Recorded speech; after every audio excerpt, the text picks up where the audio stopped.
Beberapa waktu lalu saat aku pertama kali ngerti tentang hal-hal yang berbau produktivitas, aku ketemu salah satu channel yang akhirnya bikin algoritma YouTube kasih aku banyak suggest tentang suatu buku berjudul Atomic Habits. Salah satu karya dari James Clear yang dinilai bisa bantu kita buat menghilangkan kebiasaan buruk dan menggantikannya dengan kebiasaan baik. Jadi judul bukunya adalah Atomic Habits, an easy and proven way to build good habits and break bad ones. Buku ini dijual di beberapa marketplace, online maupun offline store, dan banyak dijual dalam bentuk e-book. Juga bisa dicari di Amazon Kindle. Aku udah baca bukunya dan berikut adalah beberapa poin penting dari buku Atomic Habits karya James Clear.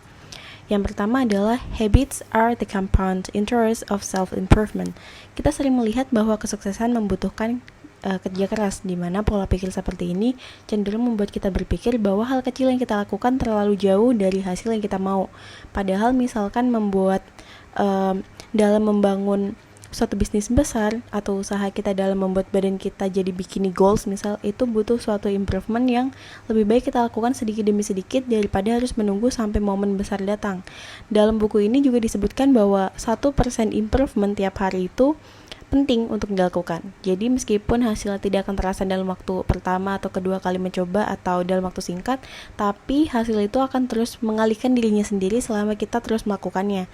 Hasilnya mungkin akan kita rasakan setelah 2, 3 atau lebih tahun yang akan datang. Jadi seperti buah dari kesabaran, termasuk kesabaran dalam membangun kebiasaan baik dan membuang kebiasaan buruk. Yang kedua adalah the impact created by a change in your habit is similar to the effect of shifting the route of an airplane by just a few degrees.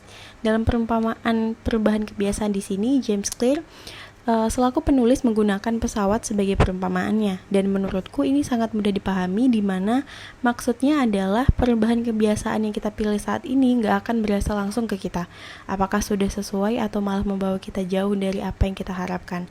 Sebagaimana kita ubah rute pesawat beberapa derajat aja, perbedaannya tidak akan terasa tepat saat kita ubah rutenya, tapi baru akan terasa saat tujuan di mana pesawat itu mendarat beda dari tempat tujuan awal yang kita mau. Sama halnya seperti kita coba makanan sehat, kita nggak bisa langsung lihat perubahannya di hari itu juga, tapi kita bisa rasain pas kita dalam keadaan sakit, bisa jadi recovery-nya lebih cepat. Dan hal ini berlaku juga untuk kebiasaan buruk. Makan makanan yang mengandung terlalu banyak penyedap rasa, mungkin saat ini saat kita makan kita merasa baik-baik aja, padahal kalau hal ini dilanjut bisa bikin lidah kita terbiasa dengan rasa yang kuat dan jadi nggak bisa makan makanan dengan rasa yang kurang. Sedangkan kebanyakan raw food yang udah terbukti lebih banyak mengandung zat-zat yang diperlukan oleh tubuh dan juga lebih mudah diserap, kebanyakan memiliki rasa yang kurang kuat. Itulah kenapa dalam buku ini juga dijelaskan apa yang kita pilih saat ini itu berpotensi menjadi kebiasaan kita, jadi hati-hati ya. Yang ketiga adalah time magnifies the margin between success and failure.